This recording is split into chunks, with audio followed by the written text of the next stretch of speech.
So, all white people benefit from white privilege? Coming right up.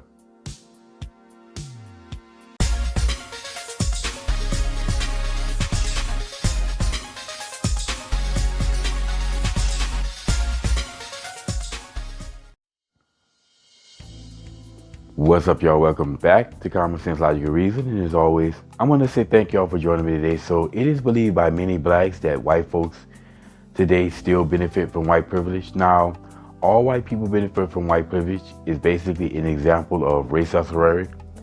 Again, fictitious notion, a bunch of nonsense that black folks believe that's just simply not true.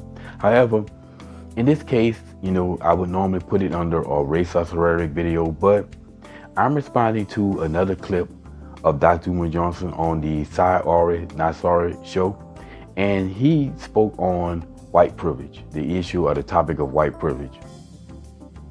He may not want the privileges of being white, but there's nothing he can do about it because they're built into the system. So intent doesn't matter. Well, intent does matter, but you can still be racist even if you don't have an intent to do so, because you're going to benefit from your white privilege whether you want to or not. You can't opt out the system. But that's racist though? And if you say, how can I be racist if I'm benefiting from something that I didn't sign up for?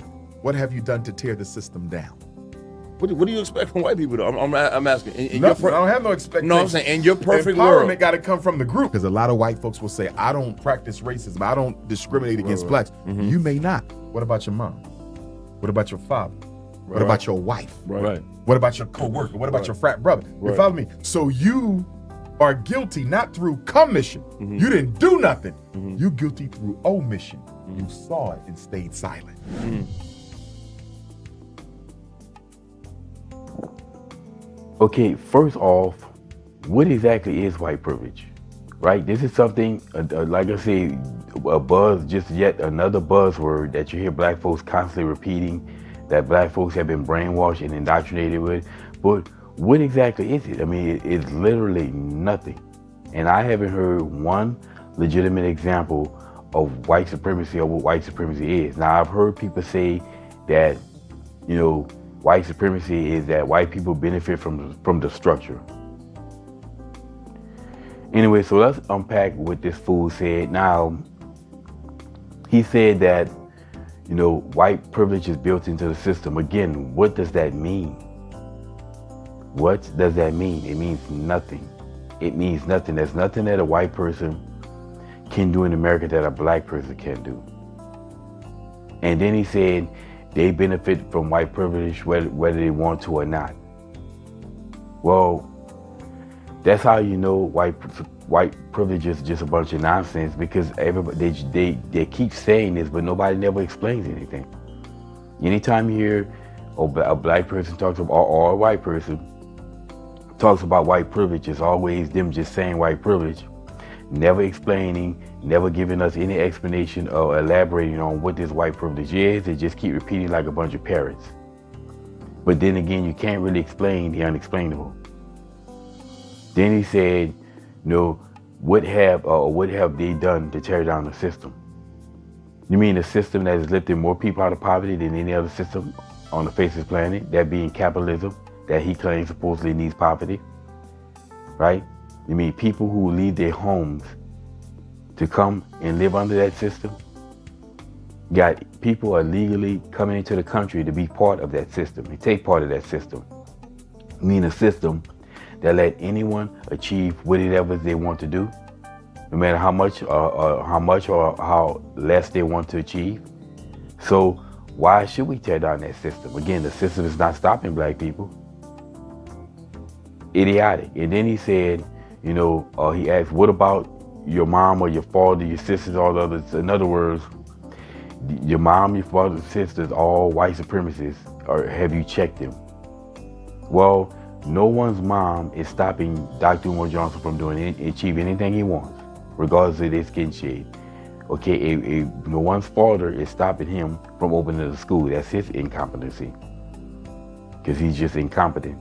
Okay, and why would you be worried about what someone else's parents did? They didn't do it.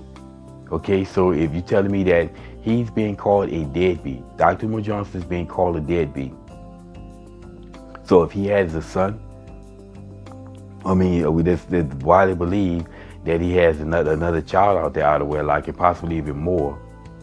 But if he had a son or a grandson, should his grandson also be labeled a deadbeat because he was? And would they ask his grandson, well, what did his grandson do about your grandfather being the deadbeat? That's stupid.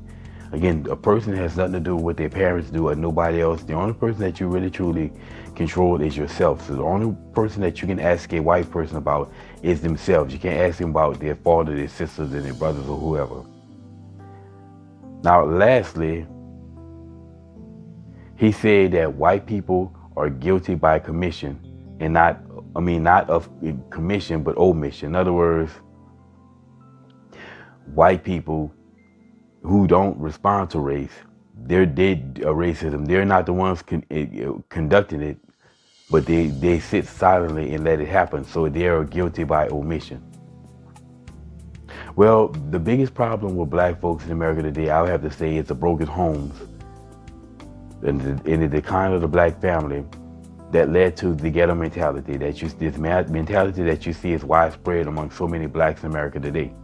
Now, he doesn't address the ghetto mentality.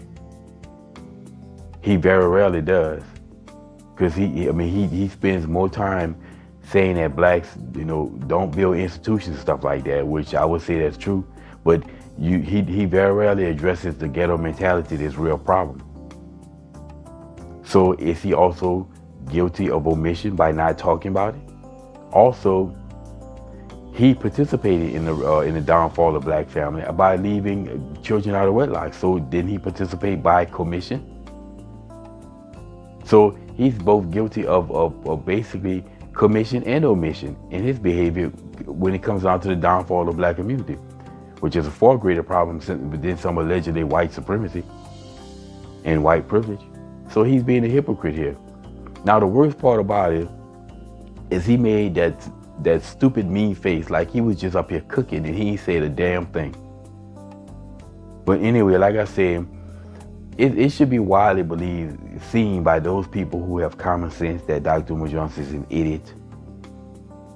He gets on these shows and he just speak, and he just let him give these run-on theories, and he just repeat the same black victimhood narrative, and he just never gets checked on. And again, that's why I believe he does an excellent job of making sure he interviews someplace where he's not going to be checked. He's not going to go interview in some places where he's going to be checked, because he knows he's going to look like a fool.